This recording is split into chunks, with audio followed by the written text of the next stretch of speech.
for is what you can't see. And I live for the moment, don't care about a thing. Always took what I wanted, and I wanted everything. Yeah.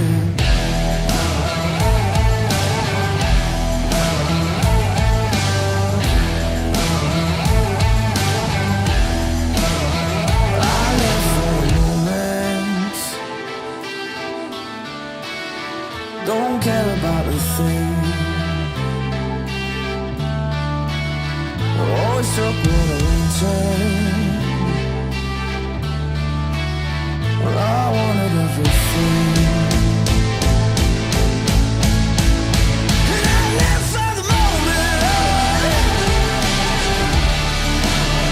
I wanted everything.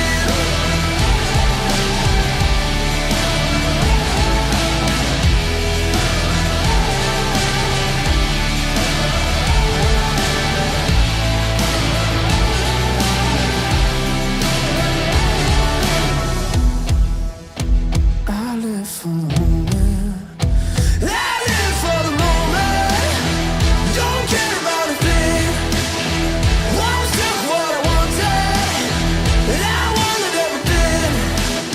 'Cause I live for the moment. Don't care about a thing. Always took what I wanted, and I wanted everything.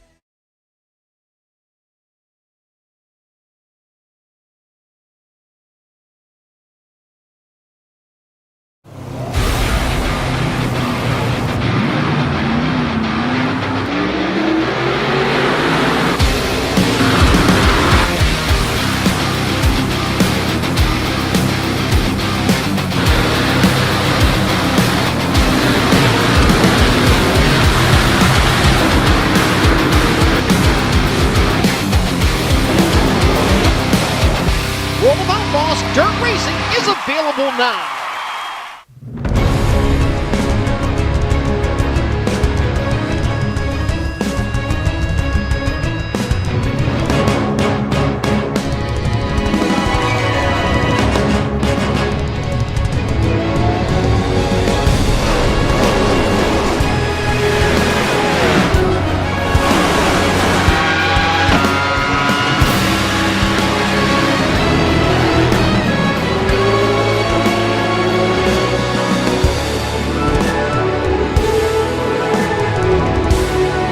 This is iRacing.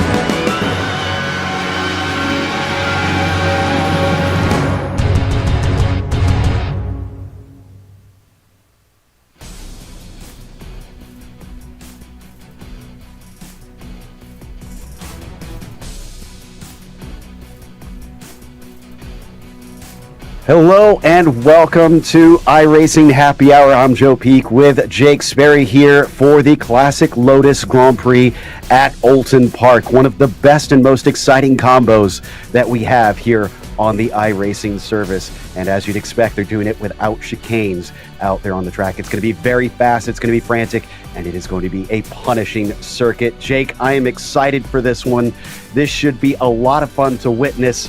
Especially because this is a very demanding car on a very demanding track. I got to think that this is going to require the utmost of talent from our drivers. Absolutely. You put a vehicle that won the 1978 Formula One World Championship with Mario Andretti around an FIA Grade 3 circuit like Oulton Park, where it is very technical, very much a national circuit when it comes to the United Kingdom. This presents all the challenges that you've come to expect. And the one thing that I absolutely love about today is that this is going to be very flat out. You get a lot of downforce, very similar to a modern Formula One car like the Mercedes W12E Performance and the Mercedes W13 through ground effect. This is one of the key pioneering cars with ground effect, so make sure to keep an eye out on just how much speed they can carry through the corners. And of course, this car got a recent graphical upgrade and has gotten some shiny new things about it, but drivers aren't going to be looking at the car, they're going to be looking at the track. Jake, talk to us a little bit about Oulton Park, especially this version of it.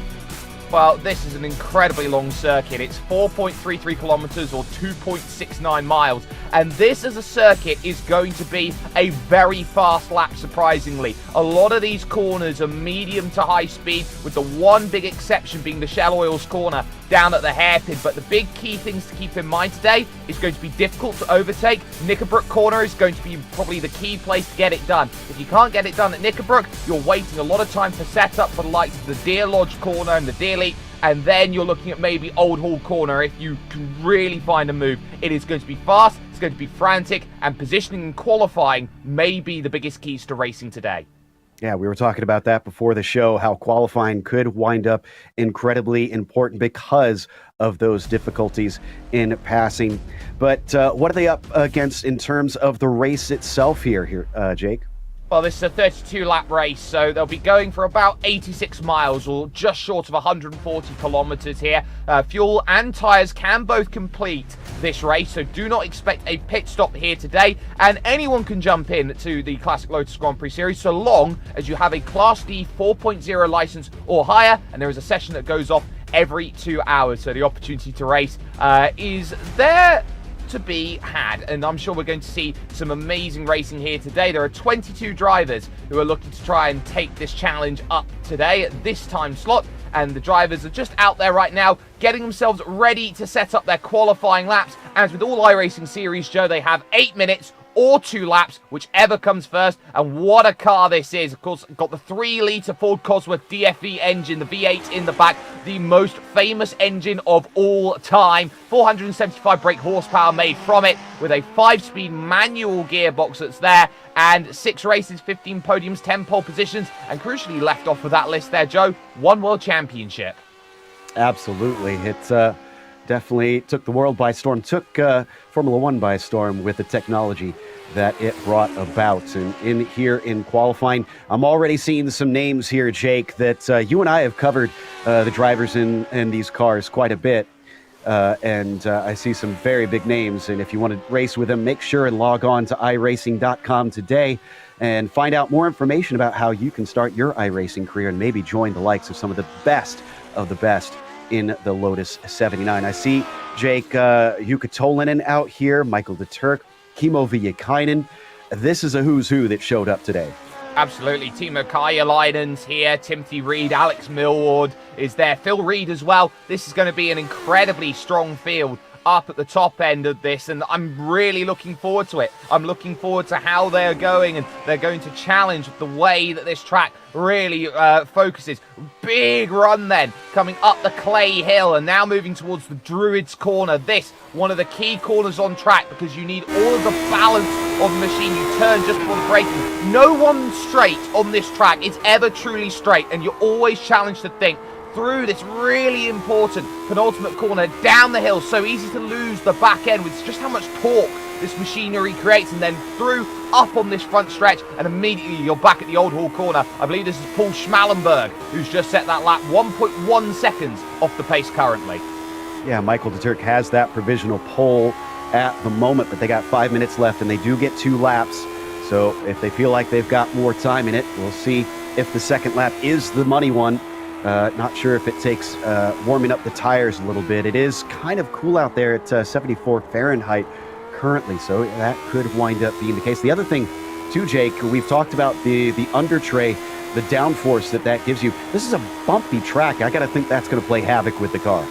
Yeah, sometimes you're going to get pockets, essentially, of that downforce coming in, and that's going to be what makes things interesting. Look how quick you have to go through Knickerbrook corner. That is a commitment corner. Club Michigan, Paul Schmallenberg, once again back at Druids, and you can just see how much you have to work around this circuit. You're never constantly having the steering wheel straight. You're always having to micro-correct, especially with this sort of machinery that goes through. Down through the Lodge corner once again, up over the Deer Leap and over towards the line. Currently 9th position, second lap doesn't count. There was an off-track incident somewhere, so that puts it behind. Jukka Tolinen, currently the fastest driver, a 1:12.0 at this moment in time. So doing a really, really good job putting things together. And speaking of putting things together, Alex Millward looking for a lap to jump up from 6th. Hopefully he'll be trying to get to 3rd position. That's about 3/10, Joe. Yeah, Millward, typically one of the quicker drivers in this car. He does go faster at a 12.2. That's only good enough for the front row. He'll displace Michael de Turk, who's already taken his second lap. So Tolinen still retains that pole position. We haven't seen a lap from the man with the one on his car, Timo Karjalainen. He is looks like he's actually on his first flyer right now. So we'll have to wait and see if that is going to change. Dylan Freckleton, another one that could put himself up in the top 10. Haven't seen a lap from him. Well, Karjalainen's actually just starting his first flying lap, so he's decided to wait half the session. Because the lap times are so short here, 1:11 the best from Jukka Tolvanen, and only drive to break that 1:12 bracket. He's gone and effectively here, Joe, assessed the situation. Now, this is an important section of the track here. You go down the avenue, through into the Cascades, and this long left hand, you're waiting to put the power down as early as possible, and you have no margin for error on the exit. On the lakeside drive, the lake's right there on the left-hand side, and suddenly you're flinging yourself through this left, then you're flinging yourself around. That's a big mistake on the first lap. Holy cow, when he catches it, that's the critical thing. He doesn't hit the wall. That means he'll get a second lap to come in. I don't think I've ever seen that in this car, especially around this track. That was unbelievable, and we caught that one live. Karjalainen's going to have to come around and give it another go, because this lap, unfortunately, going to be deleted after that.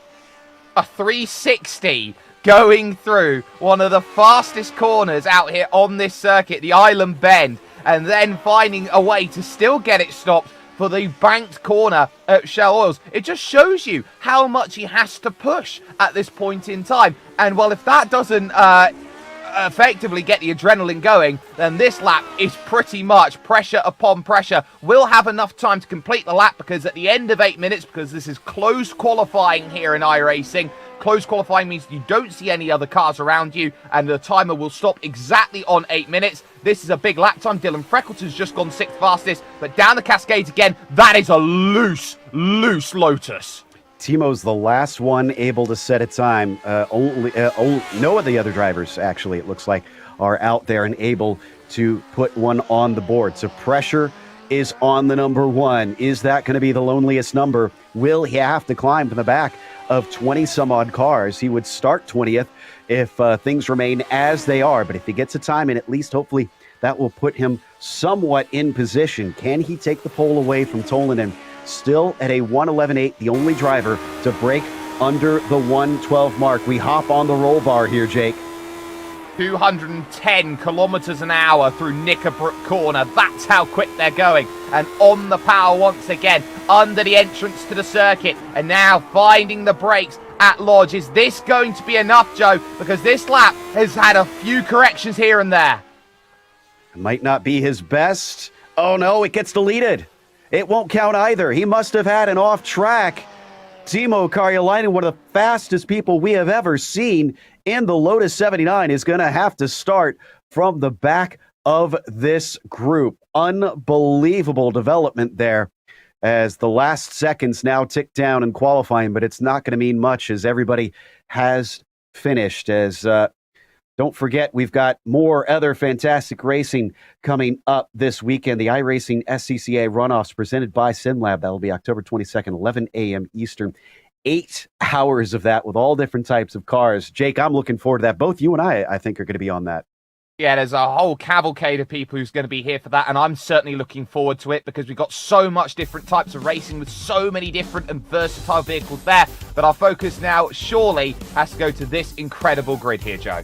You can see Tolvanen and Millward on the front row. De Turk and Viekainen on that second row are going to be worth watching. Bernstorff, we've seen him here some, but we'll see whether or not he can match that pace as we head on to the next few rows. Phil Reed and Knesny with one another.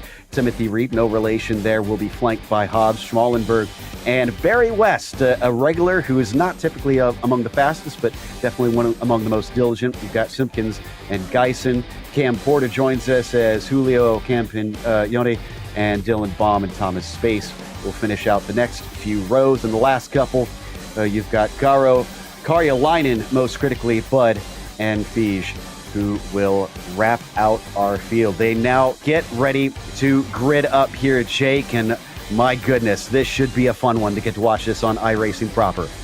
watch out for the opening couple of corners. It's going to bottleneck up as they go through Old Hall, and you're going to see a couple drivers maybe fall foul of that. It's grass runoff everywhere, so if you are off the road, it's so difficult to get that back. But I think this is going to be won or lost inside the opening 3 laps. If a driver inside the top 5 has an issue, top driver Oulton's going to run away. Been calling these cars for years on iRacing and well familiar with this community, but this is my first time seeing them on iRacing's official channel, and I am excited to get to see these drivers show their stuff. Just a couple more that need to put themselves onto the grid here, but it looks like we're ready to go. The lights are up and the green flag is out. Tolinen looks decent off the line. Millward tries to come up to the inside as they head towards Old Hall. Is he going to get cut off? He leaves him just enough space. He has to go wide to manage to get through the corner, but Millward is not able to sneak through. Does look like everybody is past the first turn.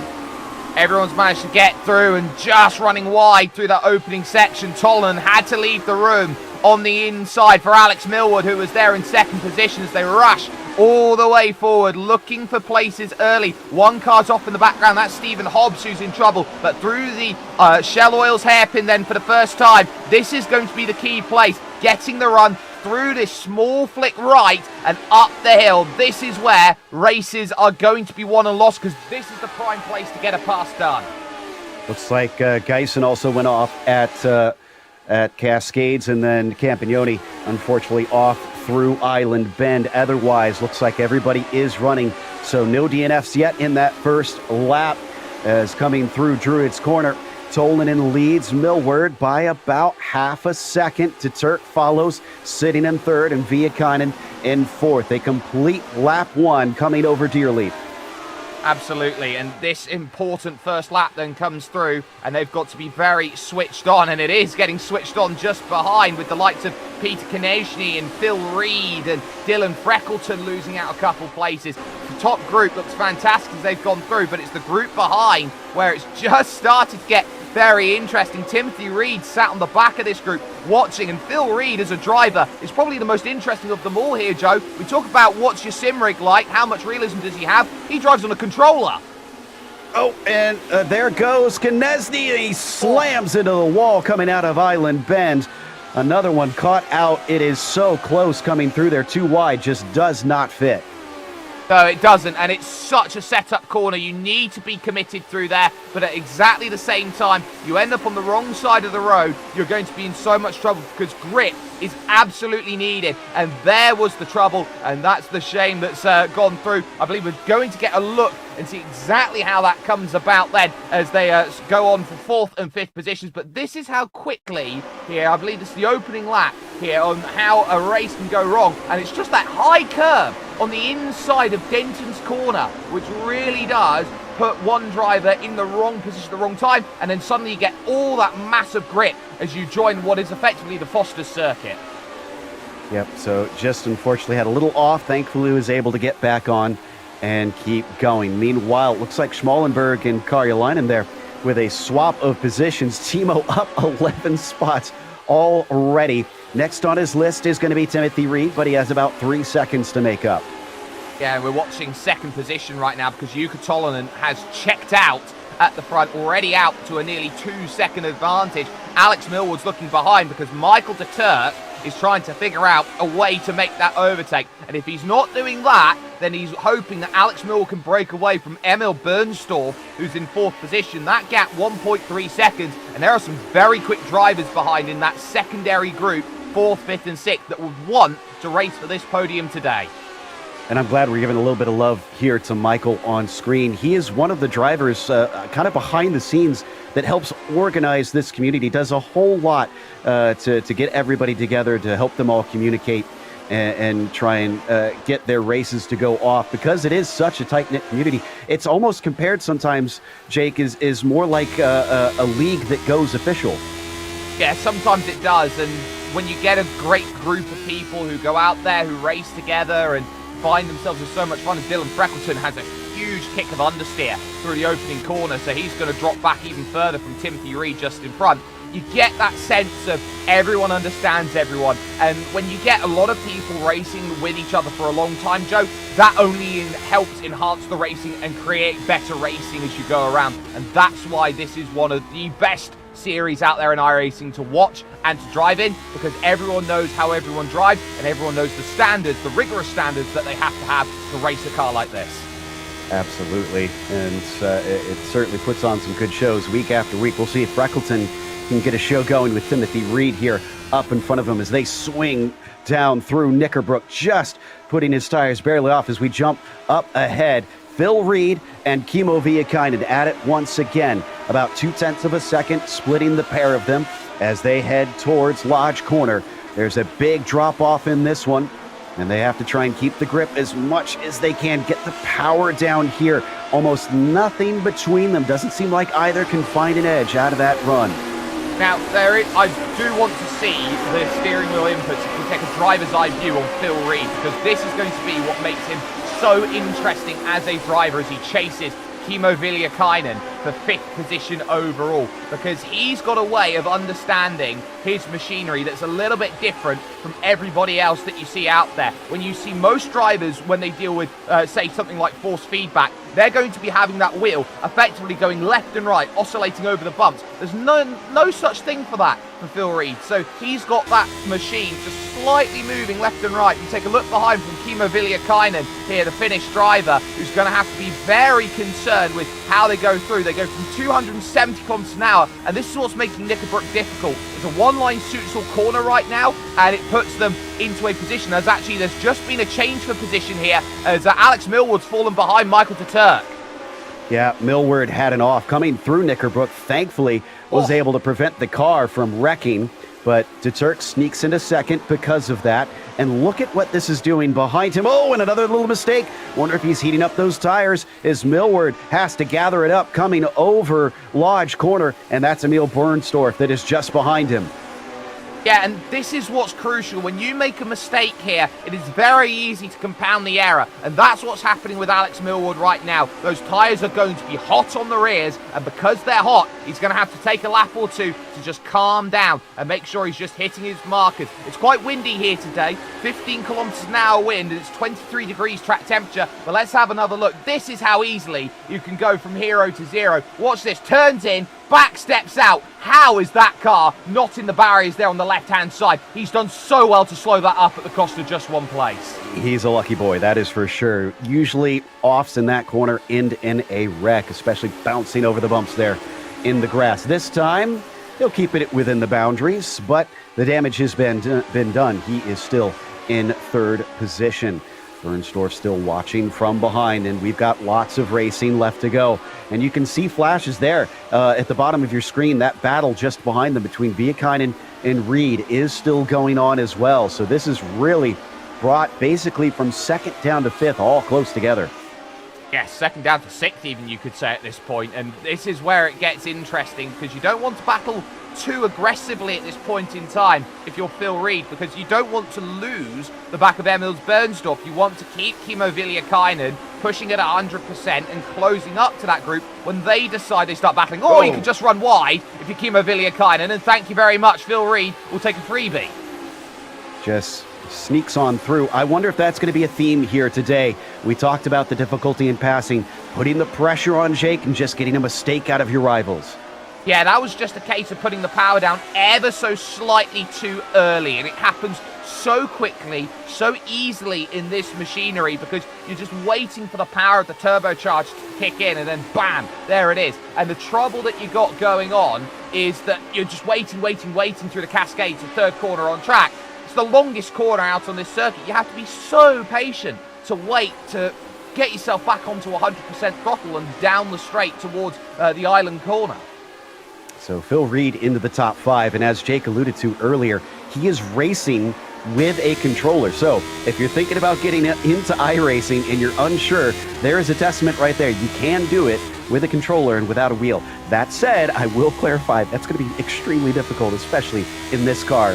Phil is a bit of a freak in that realm, in that he just has the unbelievable touch with that controller. But back with Emil Bernstorff, sitting just ahead of him in 4th place. He has gotten within touching distance now of Alex Millward.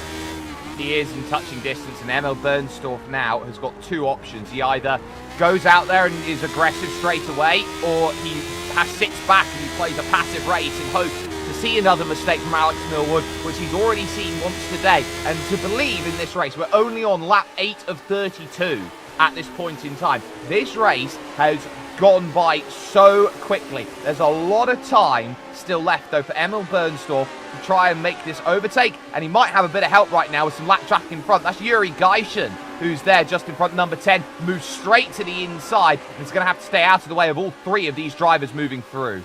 There is that sort of league feel. The drivers that know that they're off pace, if the leaders start coming through, they tend to try and get out of the way to make sure that they don't hinder their race. But if you think you're good with a controller, well, you have ways of doing it without iRacing. The World of Outlaws Dirt Racing is available now, and you, of course, can race it on a controller in the Xbox One, the Xbox Series, and the PS4 and PS5. So definitely grab that and get your fill of dirt racing out there with iRacing's first official console game. Brilliant race here for 2nd position, Joe, and I've been just keeping that eye on Alex Millward, and again you can see 2 little wiggles putting the power down, just trying to stay in range, and he's got a really nice toe up the hill. Down the hill's where he's going to get that benefit. He's going to have to go the long way around. Michael to attack to get it done. He's not going to get it done. He's back in the gravel again. Can he keep it out the barriers again? Oh my word, how's he done it again? Wow, that was gutsy. I wondered, the spidey senses were tingling, and Alex Millward found himself off into the dirt for the 2nd time and still has not wrecked the car on the outside of Knickerbrook. But Michael de Turk was going to stand his ground on that one. He'll hold on to 2nd place. It's not over yet because Phil Reed has now caught up to Alex Millward. We're going to watch the replay before we get to this battle, though. And here we go on board. Talk us through it, Jake. Well, this is a driver's license perspective. He's tried to brake later, and look, he's trying to correct in the gravel, in the grass, different properties to go through. He's full-on rally spec drifted that through Knickerbrook's gravel trap to get that sorted. And again, massive wiggles on the power. Phil Reed just behind must be thinking, this is Christmas. I absolutely love this at this point in time. Use the banking to advantage. It's a nice diamonded line by Alex Millward. That will give him a great defense up the hill here, because it was a much more natural line taken from Phil Reed in comparison. But the power on the exit for Alex Millward, he's gone. I don't know how he saved that twice. I'm still here, probably jaw open in disbelief. Well, we already know Andy T is considered something of an honorary Finn here in the Lotus 79 community. I wonder if Alex Millward, with those rally skills, is going to join the ranks. But as we watch from above, Phil Reed versus Alex Millward to try and determine 4th place. Alex now down 2 from where he began, while Phil is up 2. And Jukka Tolinen is still our leader. For those who are curious, he's been leading from the pole. He's been now stretching away by about 7 seconds. 7.5 seconds at this point in time. Here's Emil Bernstorff out then on circuit, trying to get as much as possible here for that 2nd position of Michael de Turks, and that's going to be difficult. One thing I do know about the Finnish and driving is that it is mandatory in their driving lessons that they must perform a Scandinavian flick. So all Finnish driver's license holders can perform a Scandinavian flick. That much I can say with certainty. But again, the chase is there, and Michael de Turk's got himself a pretty difficult but also easy at the same time job. Sounds weird to say it. He's in front. That's the easy bit. This is a narrow circuit here at Oulton Park. You can, at some stages, hold the middle of the road, and there's no way to get by. Some places it's a lot wider, some places are not a lot narrower. This is going to be a really interesting challenge as we find ourselves virtually a few miles south of Liverpool. That was Ivan de Esteban Garro there, just having to get lapped through and trying around the outside here at the Lodge corner. Is always going to be difficult to get that done, but back up the power, up the hill once again through the deer leap, and Bernstorff had a chance, but it was just that, a chance. He gave it a go, but Michael de Turk is trying to make life difficult for him. Great defense so far. Michael just running his own race, doing what he knows he needs to do out here in that number 5 to hold off Bernstorff, because Emil's going to have a tough time trying to make an overtake stick unless he can try and rattle that 5 into a significant mistake here. Obviously, the traffic already playing a bit of a part of that, and that's opening a few doors, but hasn't allowed him through quite yet. That flash of the other battle that you're seeing is still Millward and Reed, as well as we get a couple battles on screen. The race for second up at the top, and then down for 14th. This is Bud chasing Bomb. Yeah, Dylan Bam and Cabin Bud, I wouldn't say are regulars in this series, but they've gone out and given it a go, and they found themselves effectively together. Cabin Bud up 7 places in this race. Dylan Bam up 4 respectively, and doing a good job as they circulate through the Shell Oil's corner. Up at the front, you got Michael Turk in second, Emil Bernsdorf, and then Alex Millward and Phil Reed 4th and 5th positions as well. So they're having some incredible races out there, but it just goes to show you everyone's racing for a little something here and there. And the first rule that you have, whatever number you've got on your car, which is going to be key, if that number is higher than the position you are in this race, I call that a success. Indeed, and in the background of that upper screen, we could see that Millward had to go defensive on Reed to prevent him from overtaking. Bernsdorf still getting ever closer, but not close enough as they come up to Shell Oil. It may be a hairpin, but it's got a lot of banking on it, which helped this car really stick to the ground and get a lot of speed down through that more than 180-degree turn. So as they fly off the corner, the Turk still holds on to second as they drop from Tolanen lap by lap. It's now up to 9 seconds up to the lead. And you can see both battles here up and amongst the top 5, one for second, one for fourth.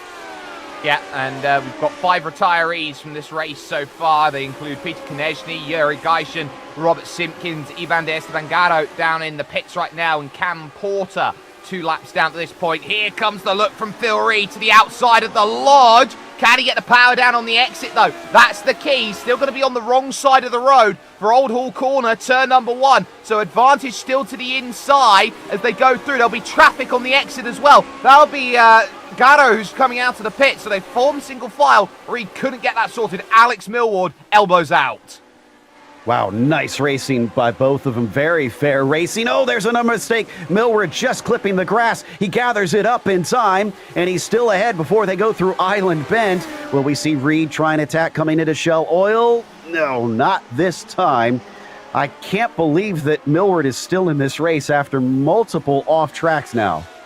It looks like Alex Millward right now is wrestling an octopus in a washing machine. That's the way his driving looks at this moment in time. And he is just holding on to the car for everything that he's got. And he has done so well at this point to still have a machine as they run forward and now try and keep themselves in situation right now. This has been a really important race to try and just keep everything nice and calm, nicely together once again. And at this point, yeah, this has been a good job so far, but there's still a long way to go yet in this race. Oh, sad news for fans of Timothy Reed and Dylan Freckleton. They had a coming together into Shell Oil as well. Both of them have had to take a tow to pit lane. Alex Millward looking under his rear wing at Phil Reed. He gets a little bit of a buffer. Once again, it's up to 0.3 of a second, but that is going to be a small crumb of comfort here today. We're still only 15 laps into this event, not even to the halfway point as we once again move forward ahead of them to Bernsdorf and to Turk. On top of that as well, Benny Feiger had an issue at turn 3. So those two incidents that happened at exactly the same time, and it's put 3 cars down into the pit with damage. There's no fast repair here in this series. If you break it, you buy it. But here comes Bernsdorf thinking to the outside, maybe trying to get a mistake out of Michael Turk, who has to compromise slightly as they now run up the clay hill. Druids is such a difficult place to get a move done, but he's worked his way to the inside. Oh, he's all out of shape though on the inside curb. Got unsettled, loses out the position. That was a great attempt by Emil Bernsdorf.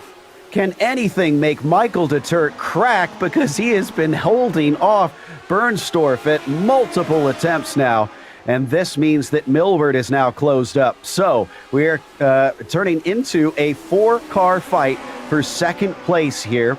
And if Bernsdorf cannot get by, can Millward maybe move up into second? Can Phil Reed go there and see if they can have a go at things? Or Michael Turk could just run wide right now, and suddenly Bingo! Eyes will be wide from Emil Bernstorff. He'll have to go to the outside here, and this is a tough place to go to the outside. Millward's trying to follow him every stage of the way, and somehow they're still single file. Michael de Turk, he is so defensive right now. Everyone is just pretty much clambering all over each other right now, trying to get themselves up an extra place. I don't know what Michael had for breakfast today, but he needs to have more of it. Here we go again, side by side, coming up into Knickerbrook. Bernstorff on the outside. Oh, but he gets clipped. He gets clipped, and he's around. He's able to keep it out of the barriers, but that's him out of that battle. Oh, and that's a real shame for Emil, because he'd worked so hard to make that happen. He did everything right in that race, except he was on the wrong side. Now here comes Alex Millward looking to the inside. Now remember, he was second before he's had a couple of moments, and he gets down the inside of the lodge. Phil Reed might decide he wants to follow through, but it's just Millward now back into second position. But a real shame about Emil Bernstorff. He didn't deserve that to be the end of his race. I'm not seeing any damage on the 5 car, but I wonder if he got some because he seemed awful slow in a straight line. He's trying to fight back on Millward as they head through Cascades, but has to give it up a little bit. Now Phil Reed is trying to see if he can attack on Michael de Turk as well. They head through Island Bend up to Shell Oil. No, can't hang. Can't hang just yet, but this is such an aero-sensitive car, and you've got to be alert to every little scrape out there on your machine. Michael de Turk knows he's still got half a race to go right now, and he has got to be so alert to what is going on. This is a long race yet, and now it's about what can you do out there, what can you find, and what is the right moment to go and make a race like this happen. I think he was just on the radio just there as well. In Sim Communications, they get past Stephen Hobbs to lap traffic. Wasn't quite sure what was said there, Joe, but he is certainly looking to try and get back into this race. It was an apology to Emil, and Emil accepted the apology. Again, testament to the tight-knit community. With how intense of a battle that was, how hard they were fighting, you would think that the emotions would be able to overtake them. Oh, and around goes Phil Reed. No, he doesn't. He saves it. He keeps it pointed forward, coming out of Old Hall. But now he also drops away from the fight.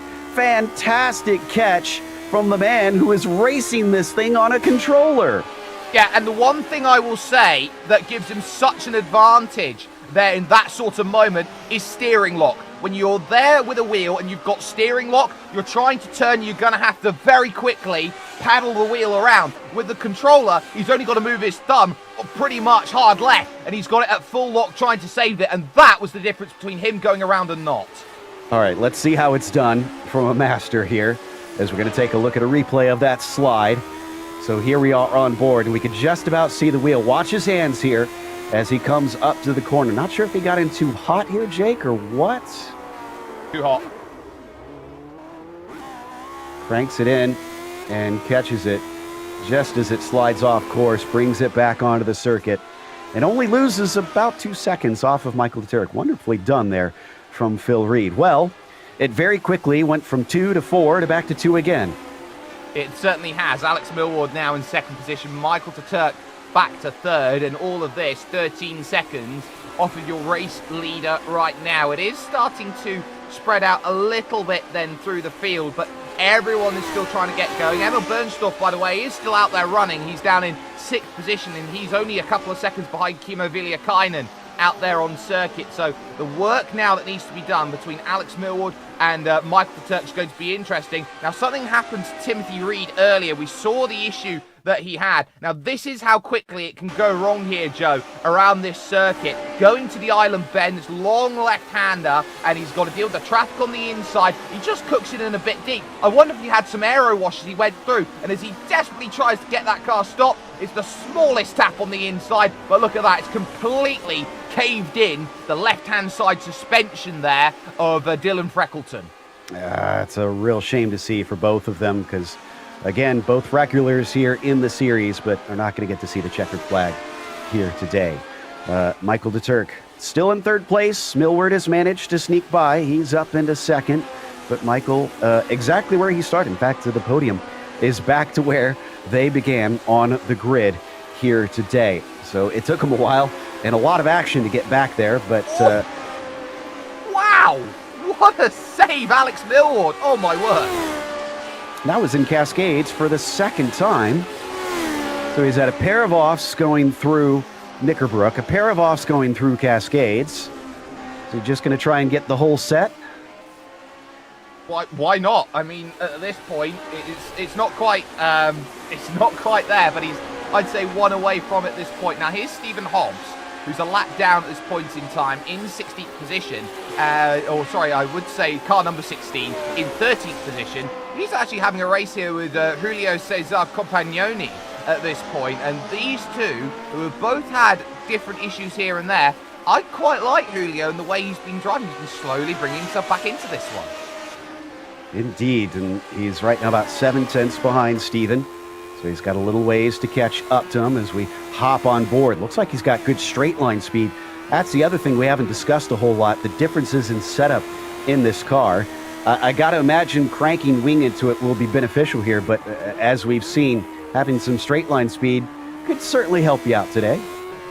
It definitely can. It can give you an extra tenth of a second here and there, and along those two long straights, that's the difference between being in a train and being out of it. These two drivers, though, have been in a lot more open of a battle, so that they haven't really had to worry so much about those pitfalls that they go through. And I do like the way that Stephen Hobbs has been driving. I also like it Stephen with a V and not Stephen with a PH as he goes through, because that would be Stephen, which is not quite the way that you'd go and say it. But here's a replay as they go through. This is how easily it can go wrong going through the Cascades, and back steps out, lack of grip, round you go. Yeah, that's Schmallenberg there in the... no, excuse me, that's Dylan Baum there in the 18. So he, unfortunately, is another one falling victim to Cascades. Not one that I would have set aside as being the more difficult of corners, but we've seen so many drivers go off. What do you think is really catching them out today? Wind speed. That's the one I'm thinking. It's wind speed, because you're getting that coming in from the northwest, and it is gusting.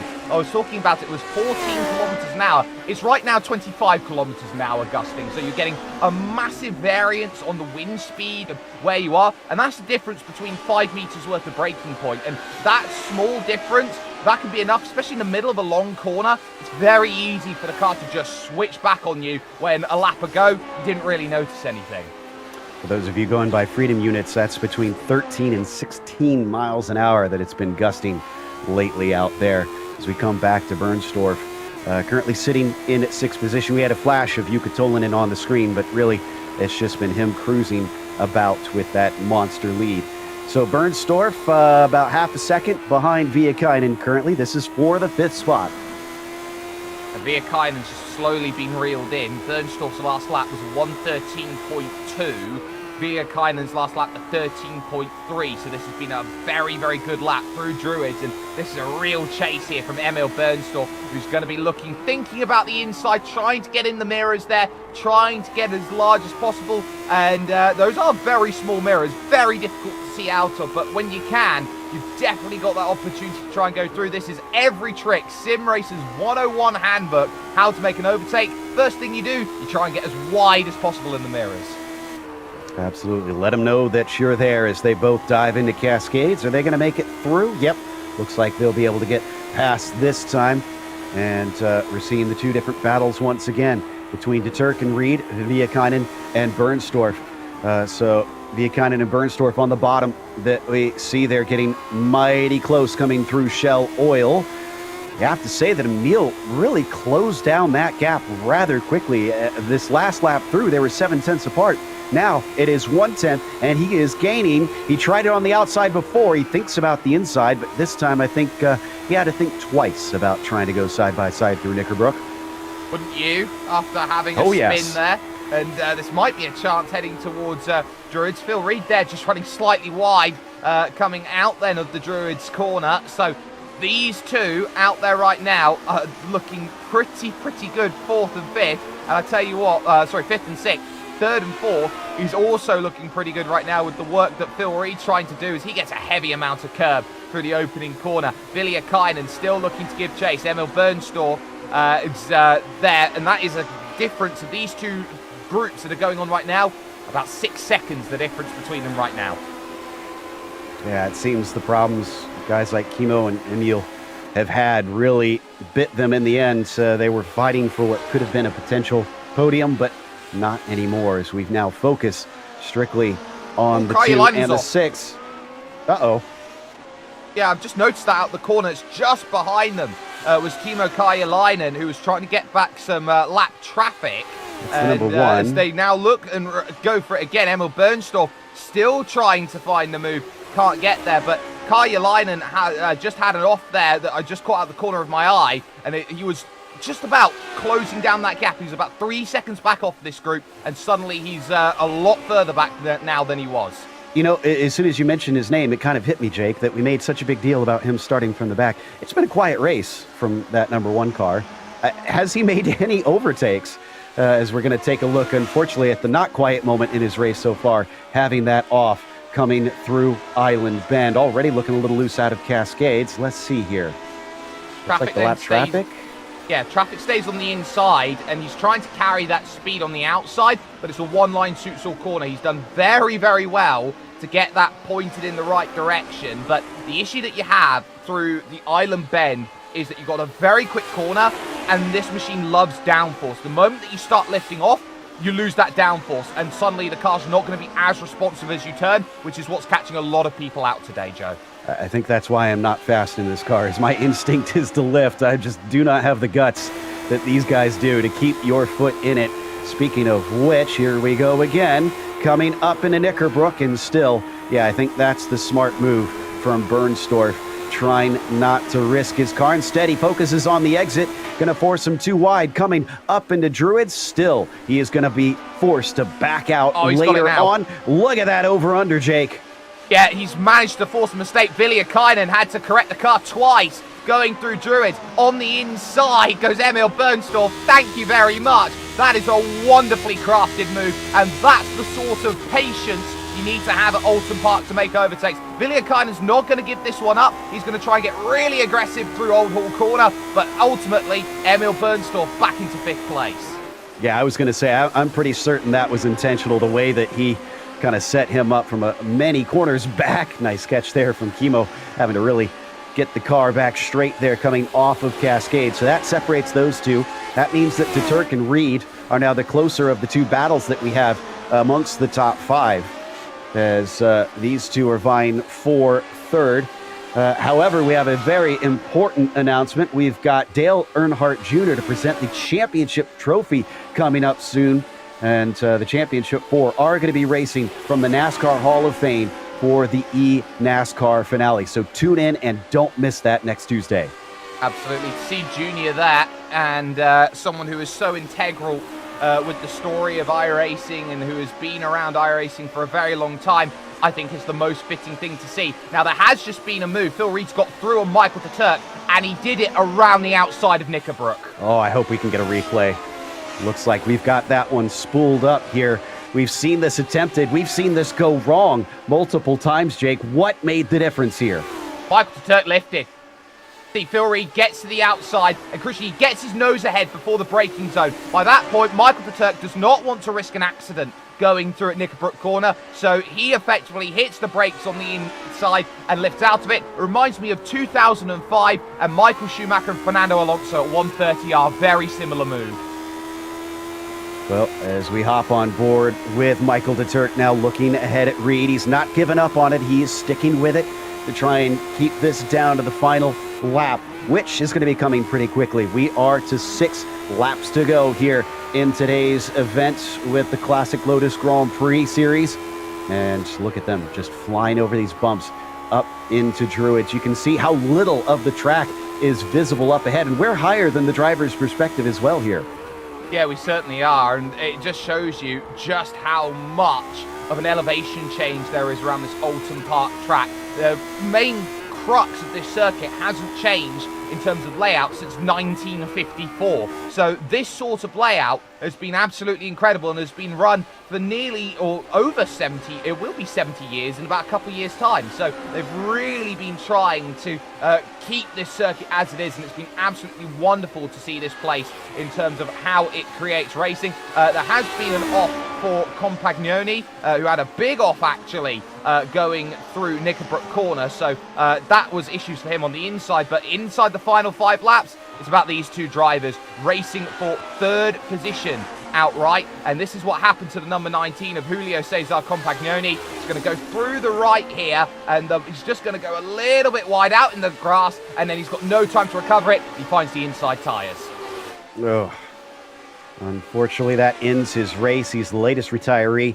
We are down to 13 drivers left on this track of the 22 starters today. I kind of expected this, if I'm honest, Jake. This track gobbles them up. It does, and a lot of people don't give this circuit enough credit or credence.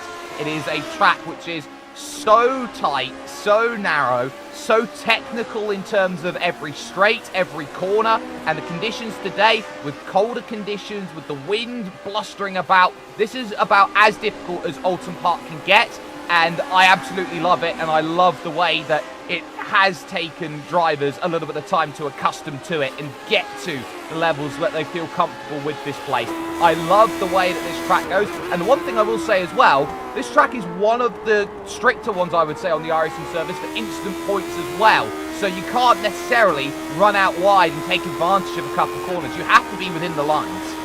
Absolutely. As we continue to watch this fight between Reed and Turk, this is for 3rd, the last step on the podium.